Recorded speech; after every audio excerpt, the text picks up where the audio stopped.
नमस्कार दोस्तों, बिहार तकनीकी सेवा आयोग की तरफ से एक नई विज्ञापन संख्या रिलीज हुआ है, जो कि विज्ञापन संख्या दिया हुआ जो है 24/2026।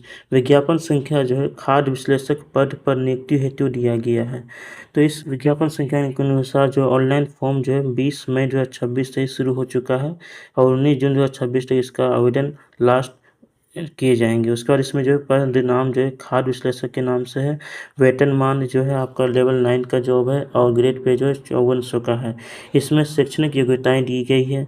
शैक्षणिक योग्यताएं में क्या कि भारत सरकार द्वारा किसी भी मान्यता प्राप्त विश्वविद्यालय से आपका रासायनिक विज्ञान, सूक्ष्म जीव विज्ञान, डेयरी रसायन विज्ञान, कृषि विज्ञान, पशु विज्ञान, मत्स्य विज्ञान, जैव प्रौद्योगिकी विज्ञान, खाद्य सुरक्षा या खाद्य प्रौद्योगिकी या खाद्य और पोषण या डेयरी प्रौद्योगिकी या तेल प्रौद्योगिकी या अन्य पशु विज्ञान में स्नातक, मास्टर या डायरेक्टरी डिग्री यानी कि बीटेक मास्टर डिग्री और पीएचडी आपका होना अनिवार्य है। इसके साथ साथ एक अन्य योग्यताएं भी रखी गई है कि भारत यानी कि भारतीय खाद्य सुरक्षा एवं मानक प्राधिकरण नई दिल्ली द्वारा आयोजित खाद्य विश्लेषक के का जो एग्जामिनेशन हुआ था उसमें भी आपको उत्तीर्ण होना अनिवार्य है। अगर ये दोनों योग्यताएं आपके पास है तो ही आप इस फॉर्म को फिलअप कर सकते हैं, अन्यथा इस फॉर्म को आप फिलअप नहीं कर सकते हैं। तो इसमें जो टोटल 10 सीटें रखी गई है, जिसमें से सीट का कोटिवार विवरण दिया गया है। 2 सीटें अनारक्षित वर्ग के लिए, 1 सीटें आर्थिक रूप से कमजोर वर्ग के लिए है, 2 सीटें अनुसूचित जाति के लिए है और अनुसूचित जनजाति के लिए यहाँ पे कोई भी सीटें नहीं है।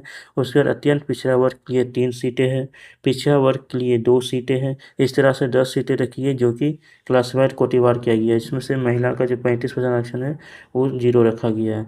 उसके बाद आयु सीमा का जो आकलन होगा आपका 1 अगस्त 2026 को आपको न्यूनतम उम्र जो है 21 वर्ष होना चाहिए। अधिकतम उम्र जो है कोटिवार दिया गया, जैसे अनारक्षित वर्ग के लिए 37 वर्ष अधिकतम उम्र है, अनारक्षित महिलाओं के लिए 40 वर्ष अधिकतम उम्र है, पिछड़ा वर्ग अत्यंत पिछड़ा वर्ग के पुरुष और महिलाओं के लिए अधिकतम उम्र 40 वर्ष है और अनुसूचित जनजाति के लिए पुरुष और महिलाओं के लिए भी 42 वर्ष अधिकतम उम्र रखी गई है। आपका जो उम्र का जो आकलन होगा वो मैट्रिकुलेशन या उसके समतुल्य कोई भी सर्टिफिकेट में जो जन्म तिथि दर्ज होगा उसके आधार पर आपका आयु निर्धारित की जाएगी। तो उसके बाद ये सब हो जाने के बाद आप यहाँ पे देख सकते हैं कि यहाँ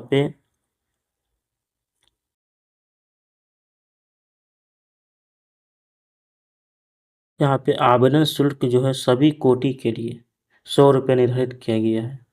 चाहे जिस भी कोटि से आते हैं आपका आवेदन शुल्क जो है 100 ही रुपये लगेंगे। जो आप आवेदन जो है यानी कि जो आपका पेमेंट होगा वो आप डेबिट कार्ड से कर सकते हैं, क्रेडिट कार्ड से भी कर सकते हैं, इंटरनेट बैंकिंग से भी कर सकते हैं, फिर यूपीआई आईडी माध्यम से भी कर सकते हैं।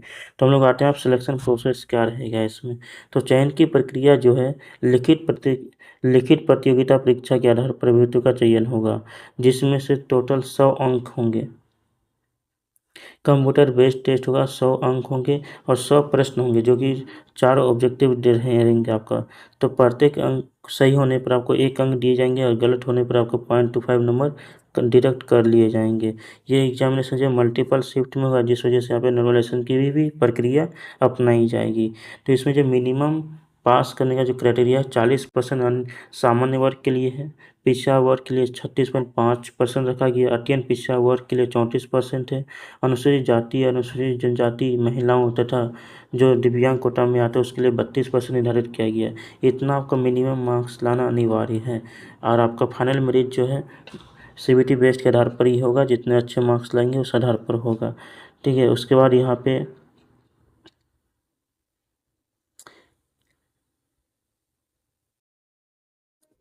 यहाँ पे जो लिखित प्रतियोगिता परीक्षा जो पास क्वालिफाइड कर जाएंगे उसके लिए महत्वपूर्ण दस्तावेज लेके आना अनिवार्य होगा डॉक्यूमेंट वेरिफिकेशन के समय।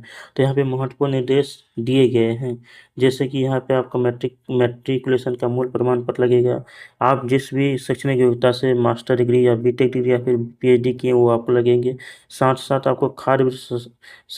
आपको खाद्य विश्लेषण में कम से कम 3 वर्ष का अनुभव होना अनिवार्य, उसका प्रमाण पत्र लगेंगे। और और इसके बाद आपका जो खाद्य विश्लेषक के पद पर नियुक्ति हेतु भारत खाद्य सुरक्षा एवं मानक प्राधिकरण नई दिल्ली जो आयोजित एग्जामिनेशन हुआ था उसका भी आपको प्रमाण पत्र लगेंगे। आप जिस कोटि का फ़ायदा उठा रहे हैं उस कोटि का प्रमाण पत्र भी आपको देना अनिवार्य है। और बिहार के हैं तो आपको यहाँ का स्थायी निवासी प्रमाण पत्र भी देना अनिवार्य होंगे।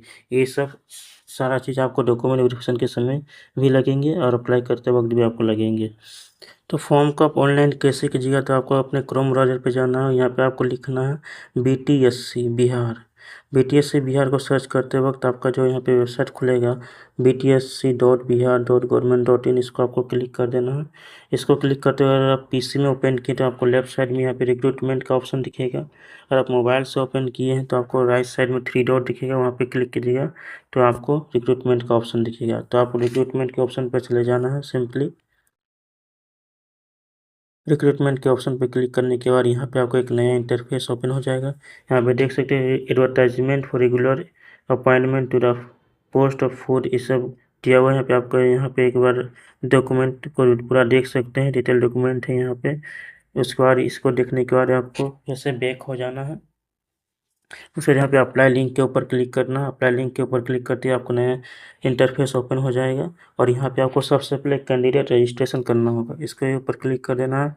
इसके ऊपर क्लिक करने के बाद यहाँ पे एक बार अप्लाई इंस्ट्रक्शन को पढ़ लीजिएगा कि क्या क्या बोला गया है। उसके बाद यहाँ पे अप्लाई नाउ के ऊपर क्लिक कीजिएगा। यहाँ पे फिर रजिस्ट्रेशन का ऑप्शन खुल जाएगा, इसके ऊपर आपको क्लिक कीजिएगा तो रजिस्ट्रेशन फॉर्मेट ओपन हो जाएगा। इसको एक बार पढ़ के यहाँ पे आपको चेकबॉक्स को क्लिक कर देना है, आई एक्सेप्ट कर देना है। एक्सेप्ट करने के बाद आपको नया इंटरफेस ओपन हो जाएगा। साइट थोड़ा सा स्लो चलता है तो पैनिक होने की आवश्यकता नहीं है, या फिर आपका इंटरनेट भी डाउन चल रहा होगा तो आप देख लीजिएगा थोड़ा सा। उसके बाद यहाँ पे ये सब फिल करने के बाद आपका रजिस्ट्रेशन हो जाएगा, तो आप अपना रजिस्ट्रेशन कर लीजिएगा। उसका इस फॉर्म को फिलअप कर लीजिएगा।